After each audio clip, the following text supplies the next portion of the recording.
പച്ച ആപ്പിള് തിന്നാൻ കൊള്ളാം. കിലോ 10 ദിർഹം. നാട്ടിലെ 120 രൂപയേ ഉള്ളൂ. വേണ്ടേ?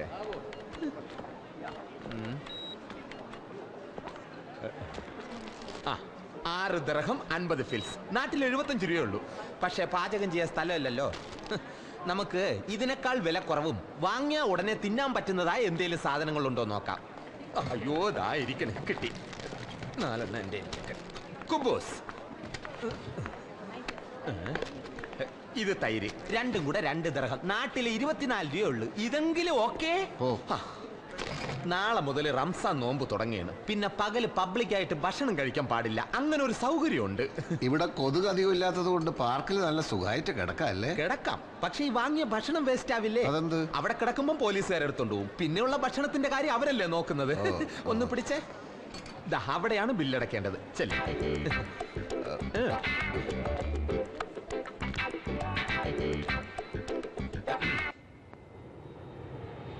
ദുബായിൽ വരുമ്പം ഞാൻ ഇവിടെയാണ് താമസിക്കുന്നത്. പിന്നെ ഒച്ചയും ബഹളവും അലുമ്പുകളൊന്നും കാണിക്കരുത്. അടുത്ത് VIP താമസിക്കുകയാണ്. പിന്നെ മറന്നു, ഒരു 10 ദിർഹം എടുത്തേ. ഈ ടെറസിൽ കിടക്കാൻ വാച്ച്മാന് ഞാൻ 20 ദിർഹം കൊടുക്കുന്ന താൻ കണ്ടില്ലേ? അതിന്റെ പകുതിയാണ് 10. അയാളോട് സംസാരിക്കുന്നതല്ലാതെ പണം കൊടുക്കുന്നത് ഞാൻ കണ്ടില്ലല്ലോ. എല്ലാരെയും കാണിച്ചോണ്ട് ആരെങ്കിലും കൈക്കൂലി കൊടുക്കൂടോ? 10 ദിർഹം എടുത്തേ. 10 തന്നാ പിന്നെ പച്ചവെള്ളം കുടിക്കാൻ കൂടി പൈസ ഉണ്ടാവില്ല. അതിന് വഴിയുണ്ട്. നാളെ മുതൽ നോമ്പ് തുടങ്ങല്ലേ, പിന്നെ പകലൊന്നും കഴിക്കണ്ടല്ലോ. നോമ്പ് മുസ്ലിംസിനല്ലേ? നോമ്പ് ആരെടുത്താലും പുണ്യം കിട്ടും. അങ്ങനെയാണ് ഖുറാനിൽ പറഞ്ഞിട്ടുള്ളത് കേട്ടാ. നോമ്പ് തുറക്കുമ്പോ എന്ത് കഴിക്കും? വാകീറിയ ദൈവം അതിനുള്ള വഴിയും കാണിച്ചു തരും. ചില വഴികളൊക്കെ ഞാനും കണ്ടുവച്ചിട്ടുണ്ട്. കുറച്ച് ഉള്ളിയും 2 പച്ചമുളകും ഉണ്ടായിരുന്നെങ്കിൽ ഇത് കഴിക്കാനൊരു സുഖം ഉണ്ടാവുമായിരുന്നു. വിസിറ്റിംഗ് വിസ തീരുന്നതിന് മുമ്പ് ഒരു പണി കിട്ടിയാൽ മതിയായിരുന്നു. എനിക്ക് 7ാമത്തെ വിസിറ്റിംഗ് വിസയാ. 6 പ്രാവശ്യം ഞാൻ വിസ ചേഞ്ച് ചെയ്യാൻ ഇറാനിലെ കിഷ് ഐലൻഡിൽ പോയിട്ട് വന്ന്. പിന്നെയാണ് ഇത്. ജെയിംസിനെന്താ ഇത്രയും കാലമായിട്ടൊരു പണി കിട്ടാഞ്ഞത്? അതിൽ കാര്യമുണ്ട്. ഇന്റർവ്യൂ ചെയ്യണോമാര് എന്റെ മുഖത്തോട്ട് സൂക്ഷിച്ചെന്ന് നോക്കിയാൽ തന്നെ കൃത്യമായിട്ട് അവന്മാർക്ക് ആളെ പിടികിട്ടും. എന്തരാണെന്ന് അറിഞ്ഞൂടാ. മുഖത്ത് നിറച്ച് വിനയം വാരിത്തേച്ച് വച്ചാലും ഇടയ്ക്കിടയ്ക്ക് ഉള്ളിക്കിടക്കണ ഫ്രാഡുകൾ പുറത്തോട്ട് തള്ളി തള്ളിക്കാറ് വരും. അതെ, നോമ്പ് തുറക്കുന്ന സമയമാകുമ്പോ ബാങ്ക് വിളിക്കും. അപ്പൊ തന്നെ നിരത്തി വെച്ചിരിക്കുന്ന ഭക്ഷണം കണ്ടല്ലോ, അതൊക്കെ ഫ്രീയാ, നമുക്കും കഴിക്കാം. അയ്യോ, അതൊക്കെ മോശമല്ലേ? മോശമാണ്. എന്നാ സാറൊരു കാര്യം ചെയ്യും, വല്ല സ്റ്റാർ ഹോട്ടലെങ്ങാനും പോയി കഴിക്കും. കയ്യിലഞ്ച് പൈസയില്ല, വെറുതെ പട്ടിണി ഇടന്ന് ചാകണ്ടെങ്കിൽ വന്ന് കഴിക്കുക. അതെ, ഭക്ഷണത്തിന് അങ്ങനെ ജാതി മതമൊന്നുമില്ല. പിന്നെ ആർക്കെങ്കിലും എന്തെങ്കിലും സംശയം തോന്നിയാൽ ഇതെടുത്ത് ഇങ്ങനെ വച്ചാ മതി. അയ്യോ, എൻ്റെ അതില്ല. കർച്ചീഫ് ഉണ്ടോ? ഉണ്ട്. എന്നാ അതെടുത്ത് തലയിലിട്ടിട്ടോ. ബാങ്ക് വിളി കേട്ടാൽ ഉടൻ തന്നെ അറ്റാക്ക് തുടങ്ങിക്കൊള്ളണം. ഇത്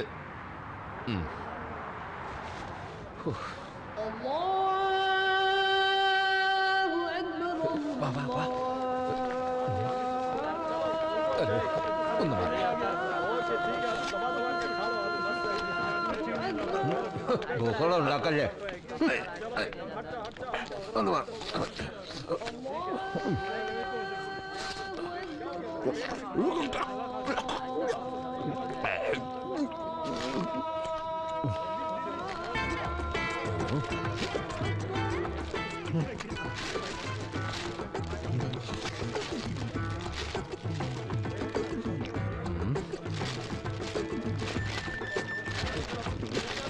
ഒരു കൈയോടെ ദൈവം തന്നിരുന്നെങ്കിൽ.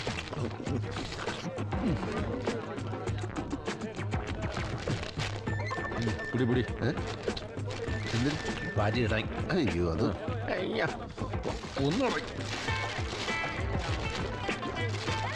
പെട്ടെന്ന് വാരി ഇടാൻ.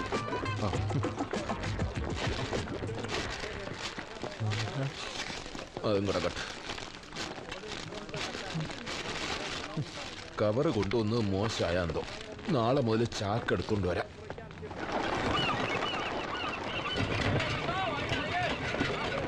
അതെ, ഈ അബ്ബാസ് എന്ന് പറയുന്ന ആള് നാട്ടുകാരനാണോ? അതെ, അടുത്ത സുഹൃത്തുമാണ്. ഓഹോ.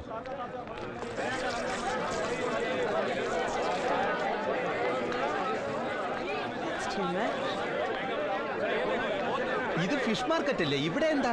ഇവിടെ അന്വേഷിച്ച ആളെ പറ്റി അറിയാന്നാ പറഞ്ഞത്. വല്ല ഫിഷ് കമ്പനിയുടെ ഓണറോ മറ്റാണോ? ആയിക്കൂടെന്നില്ല. ആരെയും ബുദ്ധിമുട്ടിക്കണമെന്ന് വിചാരിച്ചതല്ല. പക്ഷെ ഈ അവസ്ഥയില് അല്ല, ബുദ്ധിമുട്ടില്ലെങ്കിൽ എന്റെ കാര്യം കൂടെ ഒന്ന് പറഞ്ഞു നോക്കട്ടെ.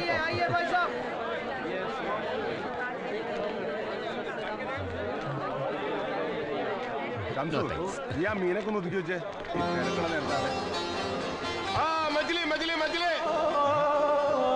മുകുന്ദ, നീ എന്താ ഇവിടെ? പാർട്ടിയുടെ വല്ല പരിപാടിയിട്ട് വന്നാണോ? വാ പറയാം.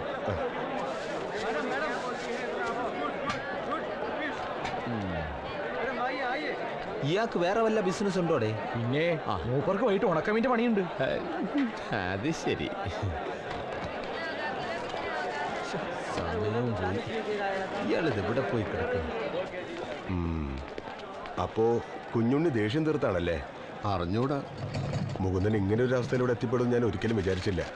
ഒരു ജോലി ശരിയാക്കണല്ലേ? ഒരു 5 മിനിറ്റ് മുമ്പ് വന്നിരുന്നതിൽ പറ്റിയ ഒരാൾ മുട്ടിച്ചേരായിരുന്നു. ഏതായാലും ഇവിടെ തന്നെ നിൽക്ക്, ഞാൻ സബ്ജി മാർക്കറ്റിൽ പോയി നോക്കണം.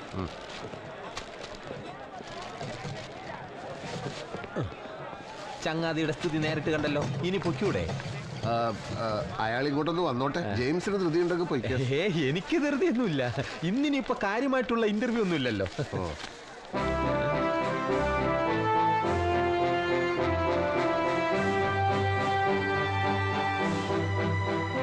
പത്രത്തിൽ എന്താ ഇത്ര വലിയ വിശേഷം?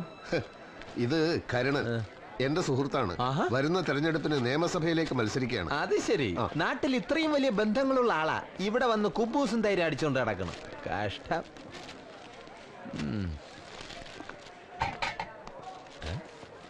സുഹൃത്ത് അവിടെ കിടന്ന് കൈയും കലാശമൊക്കെ കാണിക്കുന്നു. അതെ മുകുന്ദ, ആ നിൽക്കുന്ന അറബിയെ കണ്ടില്ലേ? ആള് വലിയൊരു കക്ഷിയാ. ഒരുപാട് കമ്പനികളുള്ള ആളാ. എന്റെ സ്ഥിരം കസ്റ്റമറാ. മൂപ്പര് വിചാരിച്ച ഒരു ജോലി ശരിയാക്കി തരാൻ പറ്റും. മനുഷ്യപ്പറ്റുള്ളവനാ. നിവൃത്തി ഉണ്ടെങ്കിൽ ചെയ്യും. ചെല്ല്, മൂപ്പരോട് ഞാൻ പറഞ്ഞിട്ടുണ്ട്. അബ്ബാസിന്റെ ഫ്രണ്ടാന്ന് പറഞ്ഞാൽ മതി. ഞാൻ കടയിലേക്ക് ചെല്ലട്ടെ, അവിടെ ആളില്ല. തിരക്കുഞ്ഞിട്ട് നമുക്ക് വൈകിട്ടോ മറ്റേ കാണാം. എന്നാ ശരി.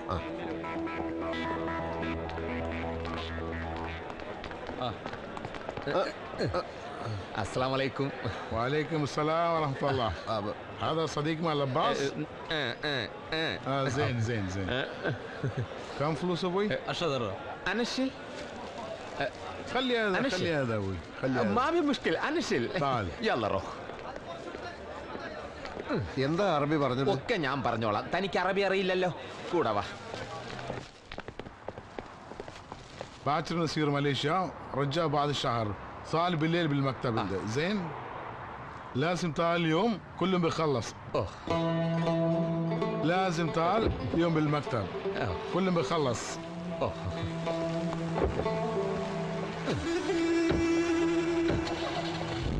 مع السلامة. شكرا.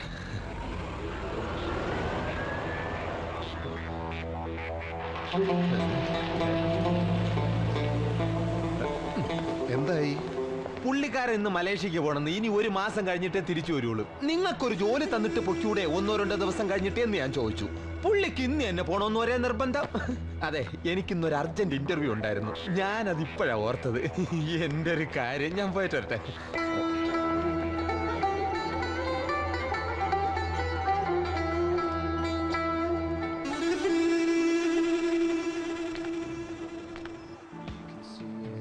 अब्दुल्ला भाई किधर गया? किधरो गया?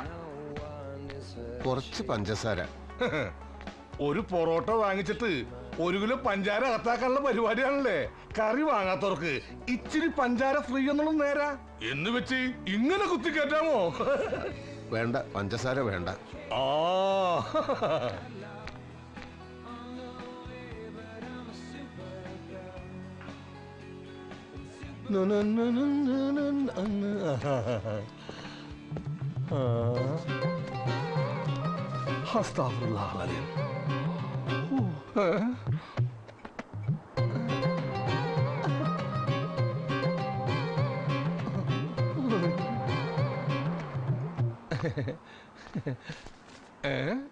എന്തേത് ഇന്ത്യൻ റുപ്പിയേ? ദർഹം തീർന്നു. നിങ്ങൾ മലയാളിയല്ലേ, നാട്ടിലേക്ക് ഇന്ത്യൻ ഉറുപ്പി അയക്കാലോ. തരികിട കാണിക്കരുത്. മര്യാദക്ക് ദർഹം കൊടുക്ക്. ദർഹം ഇല്ല സുഹൃത്തെ. ഇല്ലെങ്കിൽ അത് കഴിക്കുന്നതിന് മുമ്പ് പറയണമായിരുന്നു. ഈ ഇന്ത്യൻ റുപ്യക്ക് വേണ്ടി ഞാൻ ദുബായിൽ ഒന്ന് കച്ചവടം നടത്തണോ? ഈ ഇന്ത്യൻ റുപ്യ ഉണ്ടല്ല, ഇന്ത്യയിലെ ഒറ്റ വിമാനത്താവളത്തിൽ പോലും എടുക്കൂല. അത്രക്ക് വില ഒരു സാധനം ഇതേ പിടിച്ചേ. എന്താ പ്രശ്നം? വയറിറച്ച് ആഹാരം കഴിച്ചിട്ട് ഇന്ത്യൻ റുപ്യ ഉള്ളത്ര. സാരില്ല, കാശ് ഞാൻ മാറ്റി തരാം. ഇത് ഞാൻ നോക്കിക്കോളാം. നീ പ്ലേറ്റ് ഒക്കെ പോയിട്ട് എടുത്തു വെക്കാൻ നോക്ക്. ആ ടേബിളിലെ. വലിയ ഉപകാരം. നിങ്ങൾ മലയാളി ആയത് നന്നായി. നോമ്പ് കഴിഞ്ഞപ്പം പള്ളിയിലെ ഭക്ഷണം ഇല്ലാണ്ടായല്ലേ? പള്ളിയിൽ വരുന്നത് നിസ്കരിക്കാനല്ലാന്ന് മനസ്സിലായി. നാട്ടിലെ അമ്പലത്തിലൊക്കെ പോകാറുണ്ടോ? ഞങ്ങളെ നാട്ടിൽ പള്ളി അമ്പലമൊന്നും ഇല്ലാത്തത് കൊണ്ട് ദൈവമായിട്ട് നേരിട്ട് പരിചയപ്പെടാൻ പറ്റിയിട്ടില്ല. പരിചയപ്പെടാത്ത ആൾക്കാരായിരിക്കും ചിലപ്പോ മൂപ്പർക്ക് കൂടുതൽ ഇഷ്ടം. എപ്പോഴും വിളിച്ച് ശല്യപ്പെടുത്തൂല്ലോ. മൂപ്പരുടെ ഇഷ്ടത്തെ പറ്റി ഞാനങ്ങനെ ആലോചിക്കാറില്ല. അല്ല, പണിയൊന്നും ആയില്ലേ? ഇല്ല. എന്ത് പണിയാ അറിയാ? ചായക്കട നടത്തി പരിചയമുണ്ട് നാട്ടില്. ആണോ? ആ. ഇവിടെ രണ്ടാൾക്കാർ ലീവിന് പോയിട്ടുണ്ട്. ഒരുത്തൻ തിരിച്ചു വരുന്ന കാര്യം സംശയ. താല്പര്യമാണെങ്കിൽ തൽക്കാലം ഇവിടെ എങ്ങനെ കൂടാ? ഈ സുലൈമാൻ അടുത്ത ആഴ്ച വരുമെന്ന് പറഞ്ഞ് ഇപ്പൊ എന്നെ ഫോൺ വിളിച്ച് പറഞ്ഞിരുന്നു. അതപ്പം നോക്കാം. ഓ, മകളുടെ ഭർത്താവാ, അതത്ര കാര്യാക്കണ്ട. भाई साहब एक ठंडा कोका कोला दे दो. ജി, ആ കെട്ടുമാറാപ്പ് ഒരു മൂലക്ക് കൊണ്ടുപോയി വെച്ചിട്ട് അകത്തോട്ട് കയറിക്കോ. എന്നിട്ട് അയാൾക്ക് ഒരു കൊക്കക്കോല കൊണ്ടുപോയിക്കോട്. കൊക്കക്കോള. അതുകൊണ്ട് അമേരിക്കൻ കോള കമ്പനികളോട് ഞാൻ പറയുന്നു, ക്വിറ്റ് ഇന്ത്യ. ഒന്നും വിചാരിക്കരുത്, ഞങ്ങൾ കൊക്കക്കോളക്കെതിരാണ്. എന്തേ കൊക്കോക്കോളം നിങ്ങളെ പിടിച്ച് കടിച്ച? ഞാനത് കൊടുക്കൂല. നിങ്ങൾ കമ്മ്യൂണിസ്റ്റ് ആണല്ലേ?